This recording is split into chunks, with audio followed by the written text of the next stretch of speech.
ఓం శ్రీ మహాగణాధిపతయే నమః. సర్వేషాం భక్తజనానాం ఆచరిత సంపూర్ణ సకల పుణ్యపరావాప్తిరస్తు. రోచనో రోచమానః శోభనః శోభమానః కళ్యాణః. ఇప్పుడు వివరించేటువంటి విషయం చాలా జాగ్రత్తగా మనం తీసుకోక తప్పదు. రోజులలోనే మనకు దక్షిణాయన పుణ్యకాలం అనేటువంటిది మనకు రాబోతుంది. దక్షిణాయన పుణ్యకాలం వచ్చింది అంటే శ్రీ మహావిష్ణువు క్షీరసముద్రంలోకి వెళ్ళిపోయి నిద్రిస్తూ ఉంటారు.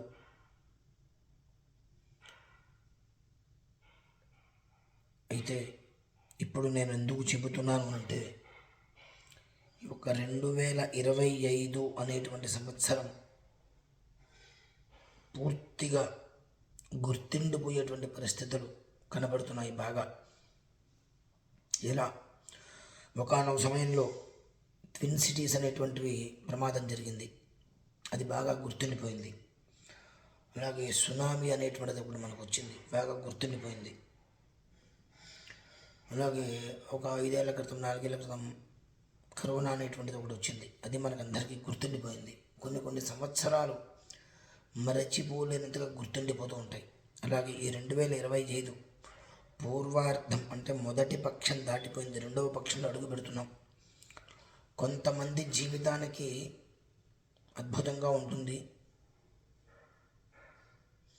కానీ యావత్తు మొత్తానికి కూడా 2025 అనేటువంటిది పూర్తిగా గుర్తుండిపోయేటువంటి పరిస్థితి చాలా ఎక్కువగా కనిపిస్తుంది. జరగబోయేటువంటి అత్యంత గంభీరమైనటువంటి ప్రమాదాన్ని మనం ఆపలేకపోవచ్చు, కానీ ఆ ప్రమాదాన్ని తగ్గించేటువంటి పరిష్కారం మన దగ్గరే ఉంది. కనీసం ఈ దక్షిణాయనం వచ్చిన నుంచి మొదలుపెట్టుకొని నేను నాది అనేటువంటి జాడ్యం మౌఢ్యం అనేటువంటివి కొన్ని వదిలేసుకొని మనం బాగుండాలి, అందరూ బాగుండాలి అనే ఒక్క సంకల్పంతో అయినంత వరకు మీ ఇష్టదేవత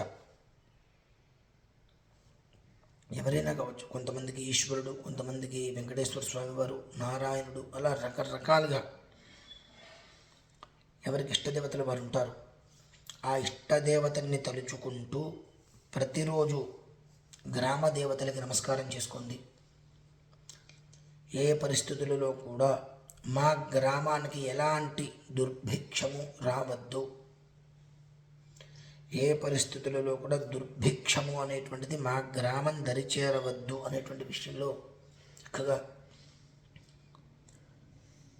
భగవంతుణ్ణి ఆరాధన చేసుకోండి. గ్రామ దేవతలకి ప్రతిరోజు నమస్కారం చేసుకోండి. ఏదైనా ఒక వారంలో మీకు కుదిరినటువంటి సెలవు ఉన్నటువంటిదో కుదిరిన రోజు నాడు గ్రామదేవతకి అంత పొంగలి, అయితే పులగం, పెరుగన్నం, అట్లా ఏ గ్రామదేవత అంటే ఎవరి ఇంటి దేవతల వారికి, ఎవరి గ్రామదేవతలకు వాళ్ళకి ఉంటాయి కాబట్టి దాన్ని అనుసరించి ఆ నివేదన ఏదైనా పెట్టి అది ప్రసాదంగా తీసుకోవడం అనేటువంటిది సర్వకాల సర్వావస్థల యందు కూడా సకల మానవాళికి అత్యంత క్షేమదాయకం. గడిచినటువంటి ఈ 5-6 నెలలు మనం చూస్తూనే ఉన్నాం, ఎన్ని ప్రమాదాలు వినున్నాము. ఈ నెలలో ఈ 15 రోజుల వ్యవధిలో ఈ ప్రమాదం జరగలేదు అనేటువంటిది లేదు. అన్నీ కూడా ఒక మోస్తరు పెద్దవే ఇబ్బంది ఉన్నటువంటివే ప్రమాదాలు మనం చూస్తూ వచ్చాం. చాలా ఎక్కువనే ఉన్నాయి అవన్నీ కూడా. చిన్న ప్రమాదాలు అయితే కావు, అతివీర భయంకరమైనటువంటివి, అరివీర భయంకరమైనటువంటి ప్రమాదాలు మనం ఎన్నో చూసాం. అనేక మంది కాలగర్భంలో కలిసిపోవడం కూడా మనం చూసాం. ఏ క్షణాన ఏం జరుగుతుందో అనేటువంటిది ఒక రకమైనటువంటి భయంలోనే మనం ఉండి ఉన్నాం. గడిచినటువంటి 6 మాసాలలో ఉత్తరాయణం, అది ఇప్పుడు రాబోయేటువంటి దక్షిణాయనం. దక్షిణము అంటేనే యమధర్మరాజు యొక్క స్థావరం దక్షిణం కనుక రాబోయేటువంటి రోజులు మరింకెంత ప్రమాదం అనేటువంటిది సూచించబోతుందో ఒక్కసారి తెలుసుకోండి. ప్రమాదం కావచ్చు, మరణం కావచ్చు, ఎవరు తీర్చలేనటువంటి కష్టాలు ఇవి. జన్మతఃగా విరోధైన, బద్ధశత్రువైన, వెనక ఉండి వెన్నుపోటు పొరిచేటువంటి వారికి కూడా అటువంటి కష్టం రాకూడదని కోరుకునేటువంటి తత్వం మనది.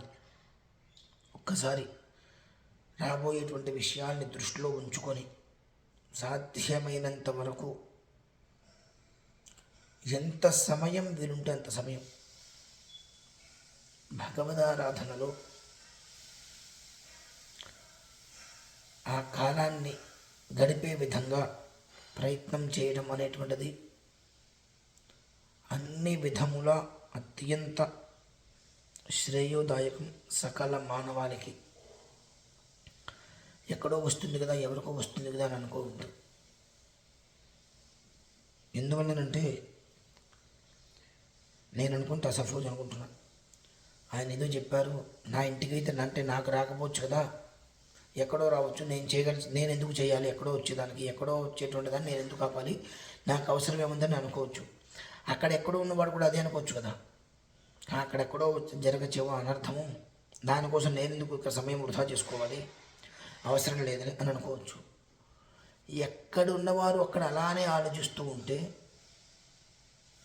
దాని యొక్క ప్రభావం, పర్యవసానం మొత్తం అందరినీ కట్టి కొడిపేస్తున్నది. ఎందువల్లనంటే ఎవరికి వారు నా దగ్గర కాదు, ఎక్కడో జరుగుతుంది కాబట్టి నేను ఎందుకు భగవంతుని ఆరాధించాలి అనుకుని ప్రతి ఒక్కరూ అదే అనుకుంటే చివరికి ఎండ్ ఆఫ్ డే ఆ ఒక్క అనర్థం జరిగిన తర్వాత కంటికి మంటికి ఏకధాటిగా నీరు తప్ప ఏముండదు ఇంకా. కనుక సాధ్యమైనంత వరకు రాబోయే విపత్తుల్ని దృష్టిలో ఉంచుకొని తొలేకాదశి మర్నాడు నుంచి అత్యంత బహుజాగ్రత్తతో గ్రామదేవతని మాత్రం కొలవటం మర్చిపోకండి. అలాగే మీకు ఇంటి దేవత అంటే కులదేవత ఉంటారు, వీరిద్దరిని మర్చిపోకుండా నిత్యం గ్రామదేవతకి ఇంట్లో నుంచి నమస్కారం చేసుకోండి. ఏదైనా ఒక ఇష్టదేవత యొక్క మంత్రాన్ని ఓం నమో నారాయణాయ, ఓం నమ శివాయ, ఓం నమో వెంకటేశాయ, ఓం నమో హనుమతే నమః, ఓం సుబ్రహ్మణ్యేశ్వరాయ నమః, ఆ స్వామివారి యొక్క పేరు ఏదైతే ఉంటుందో ఆ పేరుతోటి ఆ నామాన్ని స్మరించుకుంటూ ఉండగలిగితే కనీసం మాత్రం జరిగేటువంటి వాటి నుంచి ఒక మోస్తరు తగ్గించేటువంటి ప్రయత్నంగా మన కృషి ఫలించేటువంటి అవకాశం ఉండవచ్చు అనేటువంటి ఉద్దేశంతో అందరూ బాగుండాలి, ఎవరికి ఎలాంటి అపకారము జరగవద్దు, మనం చూసినటువంటి రోజుల్లో జరిగినటువంటి ఇబ్బందుల కన్నా చూడబోయేటువంటి రోజుల్లో జరగబోయేటువంటి ప్రమాదాలు, భవిష్యత్తు అనేటువంటి విషయం కూడా నేను చెప్పట్లా, కాకపోతే జరగబోయేటువంటి మాత్రం చాలా ఎక్కువగా ఉన్నాయి. అప్రమత్తంగా ఉండగలరు. ఇంటి దేవతని అలాగే గ్రామ దేవతని మాత్రం మర్చిపోకుండా వారిద్దరిని ఆరాధిస్తూ ఎలాంటి ప్రమాదాలు మన వరకు రాకుండా ఎవరికి వారు అలానే భావిస్తూ నాకున్న సుఖంగా ఉండాలని, మీరందరూ సంతోషంగా ఉండాలని కోరుకుంటున్నాను. ఓం శతమానం భవతి శతాయుః పురుషः శతేంద్రియ ఆయుష్యేవేంద్రియే ప్రతిష్టతి. రోచనో రోచమానః శోభనః శోభమానః కళ్యాణః చిరంజీవ సుఖీ భవ. ఆచరిత సంపూర్ణ సకల పుణ్యఫలావాప్తిరస్తు. మనోరథాః పరిపూర్ణతా భవంతు. మహదేశ్వర్యాభివృద్ధిరస్తు. స్వస్తి.